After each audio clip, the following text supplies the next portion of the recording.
సోదరి సోదరులారా, యేసుక్రీస్తు నామమున మీకు శుభవందనాలు తెలియజేస్తున్నాం. ఎక్కడెక్కడైతే దేవుని మాటలు వినబడుతున్నావో అక్కడంతా ఉన్న ప్రజలందరికీ దేవుని ఆశీర్వాదములు, దీవెనలు సదాకాలము ఆయన తోడుగా ఉంటాడు. ప్రార్థన చేసుకొని దేవుని మాటలు విందాం. ప్రేమగల జీవంగల మా పరలోక తండ్రి, నీ పాదాలకు వందనాలు. స్తోత్రం స్తోత్రం స్తోత్రం. ఆయన గొప్ప దేవుడు, ఆశ్చర్యకరుడు, సహాయం చేయండి నాయన. నిరంతరం రాజు తండ్రి, నిరంతరం దేవుడు తండ్రి నాయన. అద్భుతములు, ఆశ్చర్యకార్యములు చేసే దేవుడు ఉన్నందుకే వందనాలు చెల్లిస్తుంటున్నాం తండ్రి.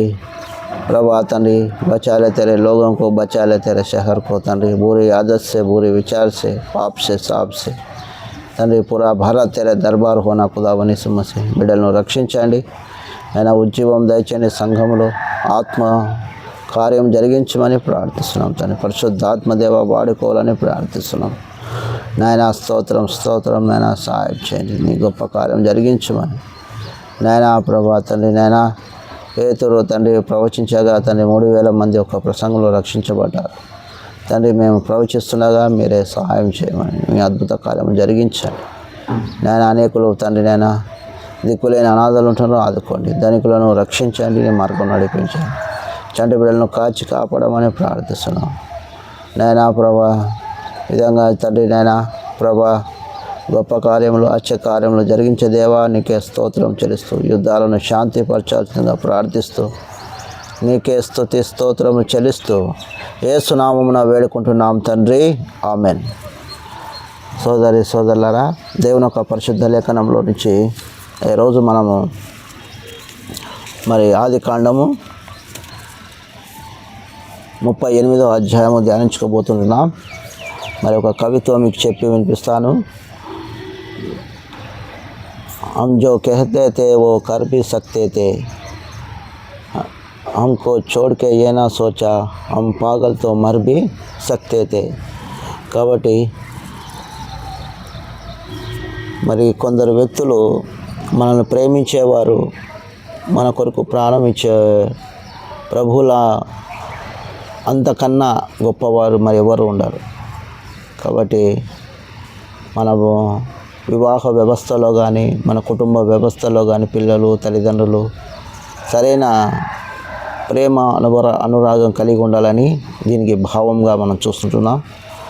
మరి దేవుని యొక్క పరిశుద్ధ లేఖనంలో మరి మొదటి వచనంలో, ఆ కాలమందు యూదా తన సహోదరులను విడిచి హీరా అను ఒక అదుల్లామీయుని యొద్దకు ఉండుటకు వెళ్ళెను. అక్కడ షూరు అను ఒక కనానీ కుమార్తె అయిన యూదా ఆమెను చూచి తీసుకొని పోయి ఆమెతో పోయెను. ఆమె గర్భవతి కుమారుని కనగా అతడు వానికి హేరు అను పేరు పెట్టెను. ఆమె మరలా గర్భవతి కుమారుని కని వానికి ఓనాను అను పేరు పెట్టెను. ఆమె మరలా గర్భవతి కుమారుని కని వానికి షేలా అను పేరు పెట్టెను. ఆమె వీరిని కనినప్పుడు అతడు కజీబులో ఉన్నాడు.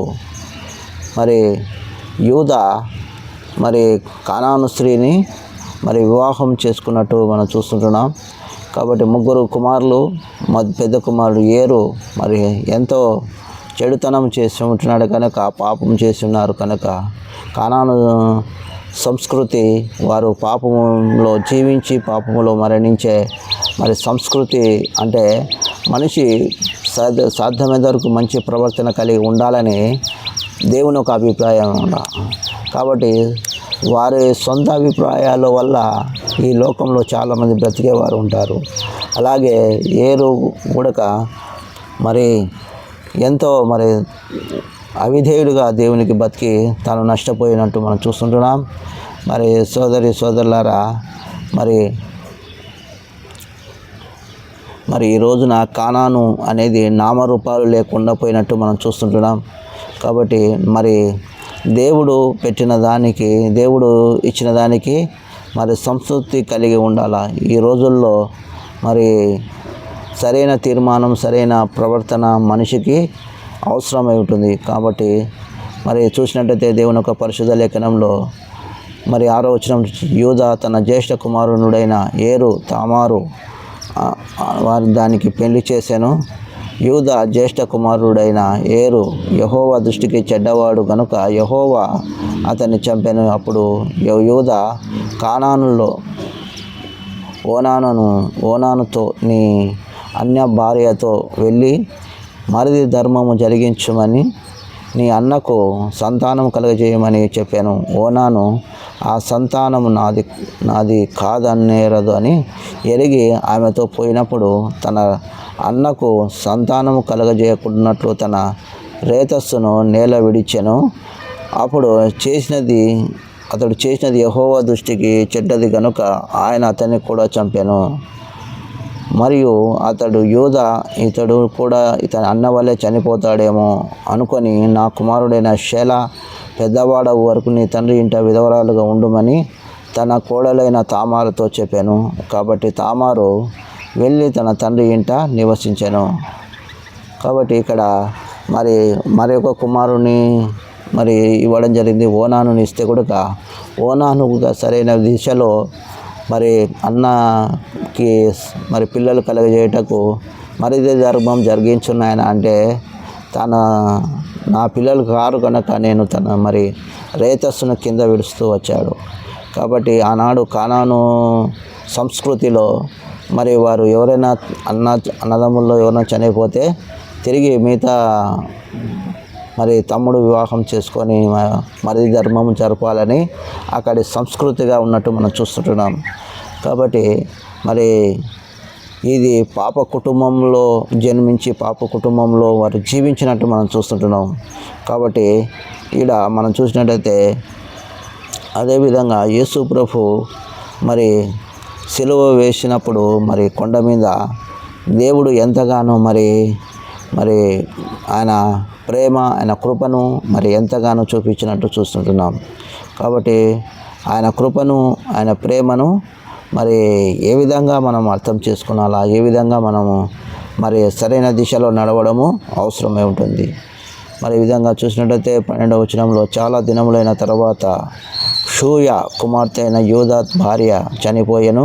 తర్వాత యూదా దుఃఖ నివారణ పొంది అదుల్లాముడైన హీరా అను తన స్నేహితులతో తిమ్నాతుకు తన గొర్రెలను బొచ్చును కత్తిరించు వారి యొద్దకు వెళ్ళెను.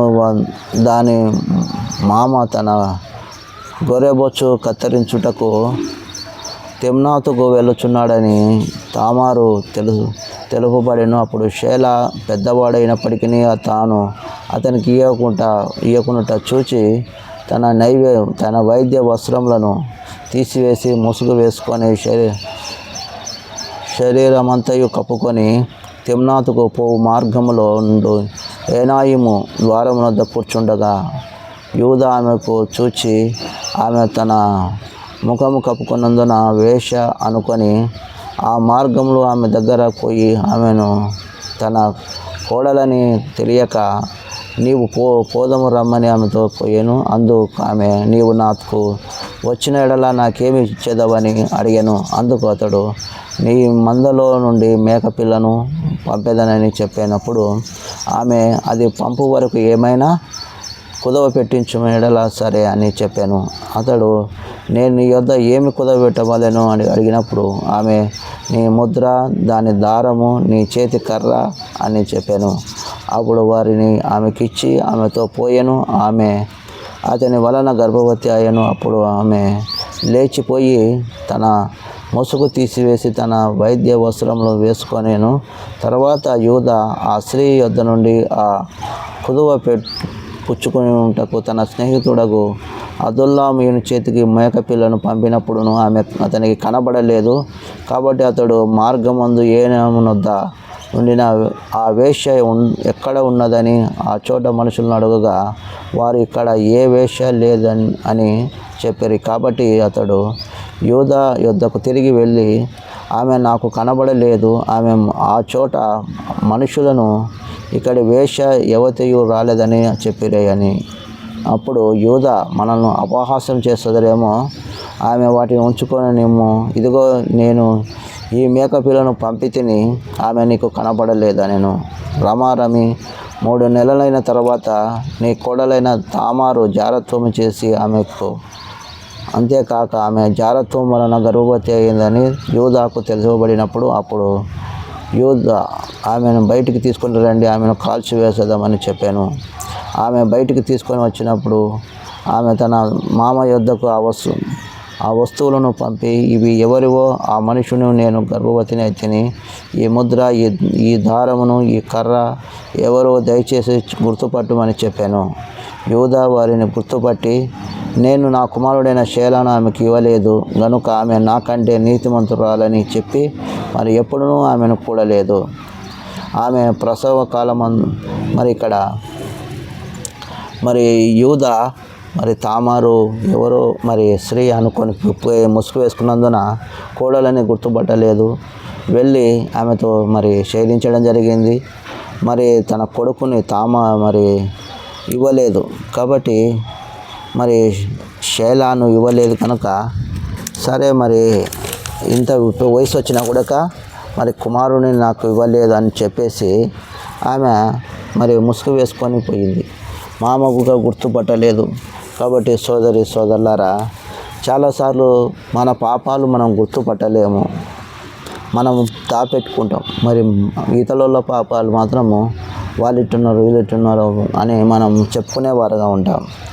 కాబట్టి ఇక్కడ ఇక యూదా తన పాపాలు, తన కోడల పాపాలు తెచ్చి బయట తీసుకురాని దాన్ని కాల్చి వేస్తాము అన్నప్పుడు ఈ ముద్ర, ఈ దారం ఎవరిదో గుర్తుపట్టు అని చెప్పి పంపించింది. కాబట్టి మరి ఆమె మరి చేసిన పనికి వ్యభిచారం చేసింది అని తెలిసినప్పుడు ఆయన మరి ఎంతగానో మరి శిక్షించడానికి ముందుకు వచ్చినాడు. కాబట్టి మరి పాపాత్మురాలైన స్త్రీని కూడా రాళ్లతో కొట్టడానికి మరి యేసుప్రభు కాలంలో వచ్చినప్పుడు మీలో పాపము లేనివాడు మొదట రాయి వేయొచ్చు అని చెప్పినాడు. కాబట్టి మనము చాలాసార్లు మరి ముందుకు వెళుతూ ఉంటాము, మరి కొన్ని విషయాల్లో మరి చేస్తూ ఉంటాం. కాబట్టి యూదా తన జ్యేష్ఠ కుమారుడైన తామారు, ఏరు మరి మనం చూస్తూ ఉంటున్నాం ఇక్కడ పేర్లు. కాబట్టి ఇక్కడ పేర్ల వల్ల కూడా అనేక విషయాలు మనము మరి నేర్చుకున్నాల్సి వస్తుంది, నేర్చుకుంటుంటాం. కాబట్టి తామారు, షేలా మరి పేర్ల వల్ల కూడా బైబిల్లో కొన్ని పేర్లు చూసినట్లయితే మరి ఈ పేర్లకు మరి అర్థాలను చూస్తుంటున్నాం. కాబట్టి మరి మొదటి అధ్యాయములో మరి మత్తయి సువార్తలో చూస్తుంటున్నాం. కొన్ని విషయాలు మనకు బయలుపరచబోతున్నాడు దేవుడు. సోదరులారా, హృదయము శుద్ధి లేకుంటే చేతులతోటి ఎన్ని మంచి పనులు చేసినా అవంతా వృధా అయిపోతాయి. అబ్రహాము కుమారుడైన దావీదు కుమారుడైన యేసుక్రీస్తు వంశావళి. అబ్రహాము ఇస్సాకును కనెను, ఇస్సాకు యాకోబును కనెను, యూదా అతని అన్నదమ్ముడైన కనెను. యూదా తామారునందు పేరేసును, జెరాహును కనెను, ఆరాను కనెను, అమినాదాబును కనెను, అమినాదాబు నాదాబు నయషోనును కనెను. కాబట్టి ఇక్కడ మరి యూదా, తామారు, పేరేసు, జెరాహు అనే పేర్లను చూస్తుంటున్నాం. కాబట్టి ఈ పేర్లు ఆది కాండంలో మనం చూస్తుంటున్నాం. ఈ పేర్లు మరి యేసుక్రీస్తు వంశావళిలో మరి యేసుక్రీస్తు మరి యూదా అనే మరి తన మరి వంశంలో మరి యేసు ప్రభు వారు పుట్టినట్టు మనం చూస్తుంటున్నాం. కాబట్టి సోదరులారా, పాపుల మధ్య యేసు ప్రభు పేరు ఉండడం ఎంతో ఆశ్చర్యం. అందుకోసమే బైబిల్లో ఉంది, పాపులను రక్షించుటకు యేసుక్రీస్తు వారు ఈ లోకానికి వచ్చాను. కాబట్టి యేసు ప్రభు పాపి అయిన మానవుని రక్షించే నిమిత్తమై ఈ లోకానికి వచ్చినట్టు మనము చూస్తుంటున్నాం. ఆయన పరిశుద్ధుడు, నీతిమంతుడు కనుక నోవా కూడా మరి జలప్రలయమును తప్పించుకోవడానికి మరి ఓడ నిర్మించినప్పుడు అందరూ అతన్ని పిచ్చివాడు అన్నారు. ప్రజాభిప్రాయము తాను కోరలేదు, కానీ తాను ఏదైతే దేవుడు చెప్పినాడో దాన్ని చేస్తూ వచ్చాడు. కాబట్టి చాలాసార్లు మనము చేస్తున్న దానిలకి చాలామంది మనల్ని పిచ్చోళ్ళు అంటారు, కొంతమంది డిప్రెషన్లో ఉన్నారంటారు, కొంతమంది మనల్ని అనేక రకాలుగా మనల్ని అంటారు. ఎవరేమన్నా మనము మరి స్త్రీలైతే కొంగు కట్టుకున్నాలా, అవి పురుషులైతే చెవులో వేసుకున్నాలా. కాబట్టి ప్రజాభిప్రాయం, ప్రజాసేకరణ మనకు అనవసరం. ఇంతమంది ఉన్నా దేవుని వాక్యం మనం చెప్పడానికి, అందరికీ చెప్పడానికి మనం సిద్ధంగా ఉండాలి. కాబట్టి సోదరులారా, దేవుని యొక్క పరిశుద్ధ లేఖనంలో మనం చూసినట్టయితే మరి ఆమె ప్రసవించినప్పుడు ఒకడు తన చెయ్యి బయటికి చాచెను గనుక మంత్రసాని ఎర్ర నూలును తీసి వాని చేతికి కట్టి ఇతడు మొదట బయటికి వచ్చానని చెప్పాను. అతడు తన చెయ్యి వెనుకకు తీసినప్పుడు తన సహోదరుడు బయటికి వచ్చాను. అప్పుడు ఆమె, నీవేళ బెదిరించుకొని వచ్చితివనెను. అందుకు చేత అతనికి పెరెస్ అను పేరు పెట్టాను. తర్వాత తన చేతికి తొగరు నూలు దారం సహోదరుడు బయటకు వచ్చాను. అతనికి జెరాహు అను పేరు పెట్టాను. కాబట్టి ఈ పేర్లను మరి మనం చూస్తుంటున్నాం. మరి అబ్రహాం, ఇస్సాకు, యాకోబుల దేవుడు, మరి మనకు సహాయం చేసే దేవుడు, మనల్ని నడిపించే దేవుడు, మరి దేవుడు మనల్ని బలపరిచే దేవుడుగా ఉంటున్నాడు. కాబట్టి మరి 2 కొరింథీ పత్రిక 5వ అధ్యాయంలో చూస్తున్నాం. ఈ క్రీస్తు యేసునందు మనము మరి నీతి క్రియలను చేసేవారమైతే, మరి సత్క్రియలు చేసేవారమైతే మనకు ఎంతో మరి ఆత్మీయ జీవితంలో పరిశుద్ధత, పరమాత్మమైన విషయాలు మనం నేర్చుకునేవారు ఉంటాం. రోమాపత్రిక 8:28 ప్రకారం దేవుని ప్రేమించు వారికి, అనగా ఆయన సంకల్పం చొప్పున పిలువబడిన వారికి సమస్తము సమకూడి మేలు కలుగుటకే జరుగుతున్నది అని చూస్తుంటున్నాం. కాబట్టి దేవుడు మేలు చేసేవాడు, కీడు నుంచి తప్పించేవాడు, పరిశుద్ధత దేవుడు ఇచ్చేవాడు, పవిత్రత దేవుడు ఇచ్చేవాడు. కాబట్టి అటువంటి పవిత్రత నుంచి, అటువంటి పరిశుద్ధత నుండి దేవుడు మనల్ని కాచి కాపాడే దేవుడు. సోదరి సోదరులారా, దేవుని యొక్క పరిశుద్ధ లేఖనంలో మరి దేవుడు ఏ విధంగా మరి మత్తయి సువార్తలో మనం గమనించామో ఆ విధమైన తీర్మానంతో ఈ లోకయాత్రలో మనము సరైన దిశలో మనం నడవడం అవసరము. కాబట్టి ఈ అధ్యాయం ఎందుకు ఉంది, 38వ అధ్యాయము అని చాలాసార్లు మనం ఆలోచించినప్పుడు దేవుడు కొన్ని విషయాల్లో మరి అన్నీ పెడుతూ వచ్చాడు. ఏది తప్పు ఉన్నా, ఏది రైటు, ఏది రాంగ్ ఉన్నా కూడా దాన్ని కొట్టేపియాలి. వారు చేసిన పనులను రాపిచ్చి పెట్టేసినాడు. సోదరి సోదరులారా, మనం అటువంటి చేయాలనే కాదు, కానీ దానివల్ల మనం గుణపాఠాలు నేర్చుకునాలా. దాన్ని బట్టి మనం ఇంకా రాను దినాల్లో మెరుగైన సమాజాన్ని మనం తయారు చేయాలి. మెరుగైన దేశాన్ని, మెరుగైన గ్రామీణ ప్రాంతాలను గడప గడప ప్రోగ్రాంలో ప్రజలను సరైన దిశలో నడిపించాలి. ప్రతిరోజు మరి విందు చిందు డ్రగ్స్ 24 గంటలు నడుస్తుంది. కానీ మంచి సత్యాన్ని, సత్యమైన దాన్ని, పరిశుద్ధ గ్రంథాన్ని, ప్రజలకు మంచి చేసేది ఆహారాన్ని, బట్టలు, వారికి మంచి ఆరోగ్యాన్ని కొరకు వారికి ఖర్చులకు ఇచ్చేది, లేకపోతే వారి గురించి ప్రార్థన చేసేది, ఇటువంటివి 24 గంటలు చేయడానికి మనకెందుకు సిగ్గు? దేవుడు 24 గంటలు వెన్నెలను, రాత్రిని, అలాగనే పగలను తాను మానుకోవడం లేదే, ఈరోజు సరిగా లేదని. దేవుడు అందరి మీద ఏ రోజు ఎన్ని సమస్యలున్నా, మనం ఈ లోకంలో మరి ఎన్ని సమస్యలు అంటే, మనిషి ఒక పక్క సత్యం ఉంది, ఒక పక్క అసత్యం ఉంది, ఒక పక్క న్యాయం ఉంది, ఒక పక్క వ్యభిచారం ఉంది, ఒక పక్క నీతి ఉంది, ఒక పక్క అన్యాయం ఉంది, అక్రమం ఉంది. కాబట్టి సత్యము గెలుస్తుంది కానీ అవినీతి గెలవదు. ఒకరోజు అది అవినీతి, అక్రమం అనేది బయటపడిపోతుంది. కాబట్టి నీతి న్యాయం కోసమే పోరాడిన వారే దేశానికి స్వతంత్రం తెచ్చిన వాళ్ళుగా చూస్తుంటున్నాం. ఇటు గాంధీ గారు కానీ, నెహ్రూ గారు కానీ మరి మనం చూస్తుంటున్నాం.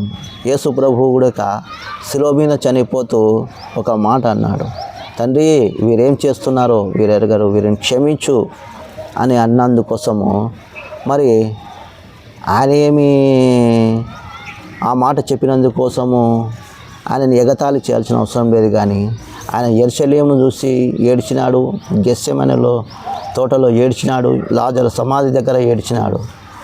సోదరి సోదరులారా, ఆయనకి జాలి కరుణ లేదంటారా? ఆయనకు జాలి కరుణ ఉంది.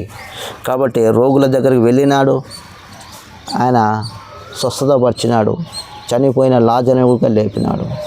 కాబట్టి రమణ మహర్షి గారు కూడా మరి తనకు కాలు పుండ్రు మరి చీమడితే దాంట్లో పురుగులు తిరుగులాడుతుంటే మరి మందు ఇవ్వడానికి డాక్టర్లు వెళితే, అయ్యా మరి పురుగులు ఎట్ట బతకాల వద్దులే అన్నమాట. అటువంటి తత్వం కాదు మన ప్రభు అయిన యేసుక్రీస్తుది. కాబట్టి మంచి ప్రవక్తన మంచి జీవితం ఇవ్వాలని, మోక్షం పరలోకం ఇవ్వాలని పిల్లలకు దేవనరుడు ఈ లోకానికి వచ్చినాడు. ఆ విధంగా దేవుడు మనల్ని నడిపించును గాక. ప్రార్థన చేసుకుందాం. పరిశుద్ధ మా తండ్రి, నీ పాదాలకు స్తోత్రం స్తోత్రం స్తోత్రం. నాయన సహాయం చేయి. నీ కృపను, నీ సహాయంను కోరుకుంటూ శత్రుకార్యము లయపరచమని, నీ బిడ్డలను దీవించమని, నీ బిడ్డలు శారీరక మానసిక ఆధ్యాత్మికలు తీర్చమని, నీకే మహిమ ఘనత ప్రభావం రపిస్తూ శత్రుకార్యములు అయిపచ్చి దూరపరచమని యేసుక్రీస్తు వారి